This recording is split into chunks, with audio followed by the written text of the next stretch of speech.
नमस्कार, राम गुलाम online classes में आपका स्वागत है। आज हम लोग डीएलएड सेकेंड सेमेस्टर में बौद्धकालीन शिक्षा का अध्ययन कर रहे थे। इसके पहले हम लोगों ने पढ़ा बौद्धकालीन बौद्ध शिक्षा के संस्थापक गौतम बुद्ध के जीवन के बारे में संक्षिप्त जानकारी प्राप्त की। आइए आगे चलते हैं। आज हम लोग बौद्धकालीन शिक्षा का अध्ययन करेंगे, उसके बारे में जानकारी प्राप्त करेंगे। सबसे पहले पढ़ेंगे बौद्ध धर्म के संस्थापक। बौद्ध धर्म के संस्थापक का नाम गौतम बुद्ध, जिसको महात्मा बुद्ध, गौतम बुद्ध, इनके बचपन का नाम सिद्धार्थ, किसी भी नाम से पुकारा जा सकता है। तो बौद्ध धर्म के संस्थापक गौतम बुद्ध थे, जिन्होंने बौद्ध धर्म की स्थापना की। और बौद्ध धर्म की स्थापना के पीछे बौद्धिक कालीन में कुछ ऐसी परिस्थितियां थी जिसके फलस्वरूप बौद्ध कालीन शिक्षा का उदय हुआ। इसके पहले वैदिक कालीन शिक्षा के कर्म कांडों एवं उसमें महिलाओं की उपेक्षा, शूद्रों की उपेक्षा इस कदर बढ़ गई थी, उसमें इतनी विषमताएं आ गई थी कि जनमानस उनके विषमताओं से, उनके कर्म कांडों की अधिकता से लगभग ऊब चुके थे। उनको किसी ऐसे नए धर्म की आवश्यकता थी जो इन कष्टों से या इन विषम परिस्थितियों से मुक्ति दिलाई। ऐसे विषम परिस्थिति में एक ऐसे महामानव प्रकाश पुंज का उदय होता है जिनका नाम महात्मा बुद्ध है। महात्मा बुद्ध ऐसी परिस्थितियों में एक नए शिक्षा प्रणाली, एक नए धर्म की स्थापना करते हैं जिसको बौद्ध धर्म के नाम से जाना जाता है। बौद्ध धर्म के संस्थापक महात्मा बुद्ध थे। इन्होंने बौद्धकालीन शिक्षा की स्थापना की और बौद्धकालीन शिक्षा की स्थापना के कुछ प्रमुख उद्देश्य थे, उन पर चर्चा करते हैं। फिर आगे इनकी अन्य शिक्षा व्यवस्था पर चर्चा करेंगे। बौद्धकालीन शिक्षा के जो प्रमुख उद्देश्य थे उसमें सर्वप्रथम था बौद्ध धर्म का प्रसार करना। बौद्ध धर्म का प्रसार करना भारत में एवं विश्व के विभिन्न देशों में। दूसरा, मोक्ष प्राप्ति। बौद्ध धर्म का जो एक प्रमुख उद्देश्य था मोक्ष प्राप्ति। अगला, बौद्ध धर्म का व्यक्ति के चरित्र निर्माण पर विकास पर जोर देना, व्यक्ति के चरित्र निर्माण पर विशेष बल देना। और अगला था व्यक्ति के भावी जीवन के लिए व्यक्ति को तैयार करना, भविष्य के लिए व्यक्ति को तैयार करना, जिससे वो एक अच्छे व्यक्ति के रूप में समाज में आ सके। और इसके अलावा था कि उनको बौद्धिक स्तर पर विकसित करना आदि। इस प्रकार जो बौद्ध शिक्षा के प्रमुख उद्देश्य था बौद्ध धर्म का प्रचार एवं मुक्ति, इसी पर ज्यादा जोर दिया गया। आइए आगे चर्चा करते हैं। बौद्ध धर्म में जो शिक्षा की कुछ प्रक्रिया थी, जैसे इसके पहले हम लोग पढ़े कि उपनयन संस्कार का मतलब था विद्या प्रारंभ करना, ठीक उसी प्रकार इसमें भी एक संस्कार था प्रवज्जा संस्कार। प्रवज्जा संस्कार को हम कह सकते हैं शिक्षा आरंभ करने का संस्कार।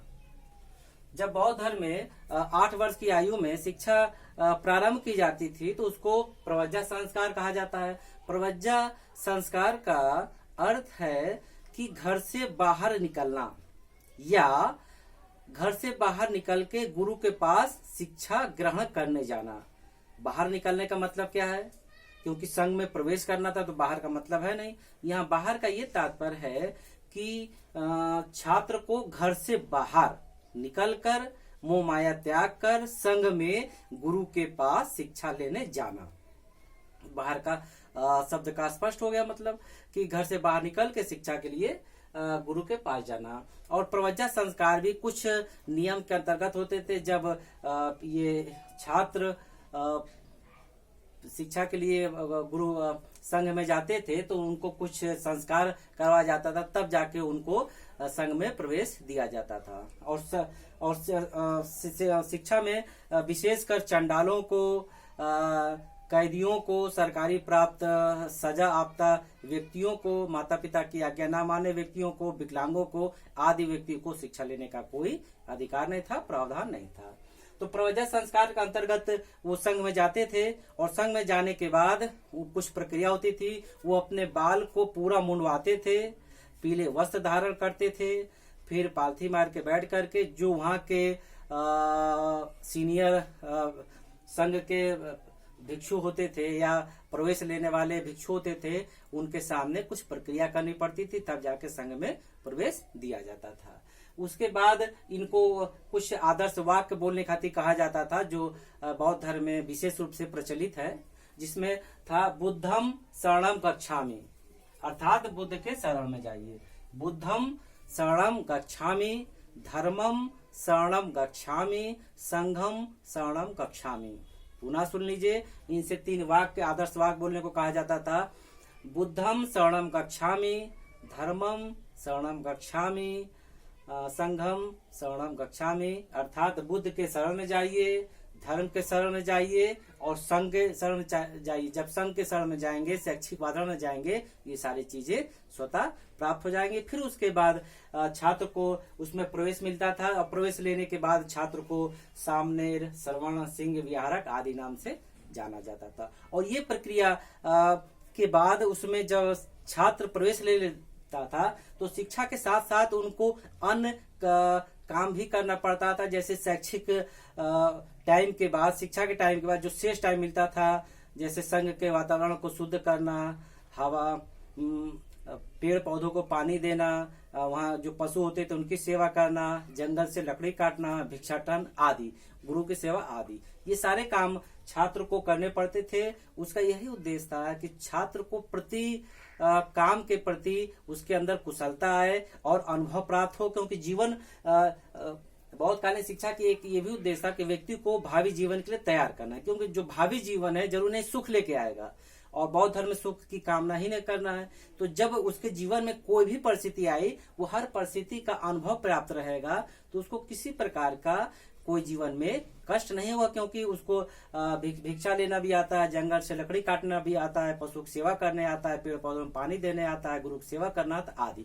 इन सबों को सामाजिक कुशलता के गुण के अंतर्गत बताया एवं सिखाया जाता था। इस प्रकार प्रवज्जा संस्कार जो बौद्ध धर्म में शिक्षा प्रवेश का संस्कार माना जाता है। प्रश्न भी आता है कि प्रवज्जा संस्कार क्या है। 4 विकल्प मान दिया हो, मठ में प्रवेश संबंधी, गुरु के पास ले जाना, या घर से निकल के गुरु के पास शिक्षा के लिए संघ में जाना, जो भी आए विकल्प अगर देता है तो इनमें से जो हम बता रहे उसमें से दिया हो तो आप उसको हल कर सकते हैं, लगा सकते हैं। उपसंपदा संस्कार एक शिक्षा प्रवेश का संस्कार था। उपसंपदा संस्कार का मतलब शिक्षा समाप्ति। 20 वर्ष की अवस्था में जब शिक्षा समाप्त होती थी तो उसको उपसंपदा संस्कार करते हैं, अर्थात शिक्षा समाप्ति के संस्कार को उपसंपदा संस्कार कहते हैं। प्रश्न बनता है उपसंपदा संस्कार क्या है बौद्धिक धर्म के अंतर्गत, तो कह सकते हैं शिक्षा समाप्ति के बाद जो संस्कार होता था या शिक्षा समाप्ति पर होने वाले संस्कार को उपसंपदा संस्कार कहते हैं। और प्रवेश के लिए संस्कार होता था प्रवज्जा संस्कार, और शिक्षा समाप्त हो जाए तो उपसंपदा संस्कार। अब उसके बाद जो छात्र होता था सामने श्रवण, भिक्षु कहलाता था आदि नामों से। अब उसके पास 2 विकल्प होते थे स्वेच्छा से। पहला विकल्प कि वो अपने शिक्षा प्राप्त करने के बाद अपने घर परिवार में चले जाए, अपने पारिवारिक जीवन को व्यतीत करे। दूसरा, स्वेच्छा से वह संघ में रह करके धर्म का प्रसार करे एवं आजीवन संघ की सेवा में अपने को लगा दे। ये स्वेच्छा से होता था। अब उस समय भिक्षु को पर होता था कि शिक्षा लेने के बाद उसको भविष्य में जीवन में क्या करना है। यदि उसको अपना जीवन बौद्ध धर्म के प्रसार में लगाना है, संघ में सेवा में लगाना है, पूरा जीवन मानव कल्याण में लगाना है, तो वो स्वेच्छा से इस संस्कार को ग्रहण करता था कि आजीवन उस संघ में रहेगा भिक्षु बन करके और सेवा करेगा। नहीं तो वो शिक्षा लेने के बाद स्वेच्छा से अपने घर परिवार में वापस आ सकता। 2 विकल्प था, दोनों विकल्प उसके ऊपर स्वेच्छा से चयन करने का अधिकार था। आगे जो उस समय शिक्षा के प्रमुख केंद्र होते थे उनको अभी चर्चा हो चुकी। बौद्ध कालीन शिक्षा के जो प्रमुख केंद्र थे उनको संघ के नाम से जानते हैं, मठ है, विहार आदि नाम से जानते हैं। ये शिक्षा के प्रमुख केंद्र थे जहां छात्रों को शिक्षा संबंधी सारी व्यवस्था का एक संचालन किया जाता था। हम ये कह सकते हैं स्कूल कह सकते हैं। जैसे वैदिक कालीन में गुरुकुल था जहां शिक्षा की व्यवस्था होती थी, ठीक उसी प्रकार बौद्ध कालीन में जो शिक्षा की व्यवस्था होती थी मठ, संघ या विहार में हुआ करती थी। और उस समय जो शिक्षा का माध्यम था वो जन भाषा था। जन भाषा का मतलब जो जनता में आम भाषा बोला जाए। जैसे इस समय हम आप बात कर रहे हैं हिंदी में, ये जन संचार की भाषा हो गई, जन सम्मान की भाषा हो गई। ऐसी भाषा जिसको समाज में अधिकतर लोग बोलते हैं, जिसको उस समय भाषा थी पाली भाषा। पाली भाषा का प्रचलन था। पाली भाषा सब जानते थे, तो उस समय जो भी शिक्षा का माध्यम था वो पाली भाषा रखा गया, जिससे कि अधिक से अधिक लोग उस विषय वस्तु को, जानकारी को, शिक्षा को ग्रहण कर सके और उससे लाभ हो सके। यदि मान लीजिए कि हम हिंदी बोलने वाले हैं, हम सब हिंदी बोलने वाले हैं, अगर किसी पाठ्यक्रम में जाते हैं, उसका पाठ्यक्रम इंग्लिश हो या कोई अन्य भाषा में हो, तो हमको उस पाठ्यक्रम को समझने में या उसको समझ के अपने पर लागू करने में बहुत अधिक समय लग जाएगा या परेशानी होगा। लेकिन उसका पाठ्यक्रम वही भाषा हो जो हम आम तौर पर बोला चाला करते हैं, जैसे मान लीजिए हिंदी हम लोग बोलते हैं, तो हिंदी पाठ्यक्रम होगा तो हमको उस पाठ्यक्रम में समायोजन करने में सरलता होगी और अपनी बात को और उस पाठ्यक्रम को अच्छे से हम समायोजन करते हुए उसमें से अधिक लाभ ले सकते हैं, शिक्षा की जानकारी प्राप्त कर सकते हैं। इस प्रकार शिक्षा का जो माध्यम था पाली था। और ये भी प्रश्न बन के कभी कभी आता है या पूछा जाता है कि बौद्ध धर्म में शिक्षा का माध्यम क्या था। बौद्ध धर्म में शिक्षा का क्या माध्यम था, तो पाली भाषा था। बौद्ध धर्म में शिक्षा के कौन कौन से केंद्र थे या क्या नाम था, तो मठ, संघ, विहार आदि। और इनके पाठ्यक्रम को 2 भागों में बांटा गया था, प्रारंभिक और उच्च। और इस प्रकार हम देखते हैं कि बौद्ध धर्म के संस्थापक जो गौतम बुद्ध थे, इनको लाइट ऑफ एशिया भी कहा जाता है। लाइट ऑफ एशिया अर्थात एशिया के प्रकाश पुंज या एशिया के ज्योतिपुंज। एशिया के ज्योतिपुंज के नाम से कौन प्रसिद्ध है, गौतम बुद्ध या महात्मा बुद्ध। इसको इंग्लिश में लाइट ऑफ एशिया कहते हैं। प्रश्न बन के कभी कभी आता भी है कि लाइट ऑफ एशिया या एशिया के प्रकाश पुंज या ज्योतिपुंज किसे कहा जाता है। 4 विकल्प दिया रहेगा, तो जब आप जानेंगे गौतम बुद्ध या महात्मा बुद्ध या सिद्धार्थ, कोई नाम दे सकता है आपके बौद्धिक स्तर को चेक करते हुए। तो इसमें से कोई नाम दे, आपको जानकारी है कि एशिया के ज्योतिपुंज या प्रकाश पुंज किसे कहते हैं, तो गौतम बुद्ध को कहते हैं। बौद्ध धर्म के संस्थापक किसे कहते हैं, गौतम बुद्ध को कहते हैं। बौद्ध धर्म के शिक्षा क्या उद्देश्य थे, बौद्ध धर्म का प्रचार करना, मोक्ष की प्राप्ति करना, चारित्र्य निर्माण करना, भावी जीवन के लिए व्यक्ति को तैयार करना आदि। बौद्ध धर्म में शिक्षा प्रारंभ किस संस्कार से होता था, प्रवज्जा संस्कार से। और शिक्षा समाप्ति पर कौन सा संस्कार होता था, उपसंपदा संस्कार होता था।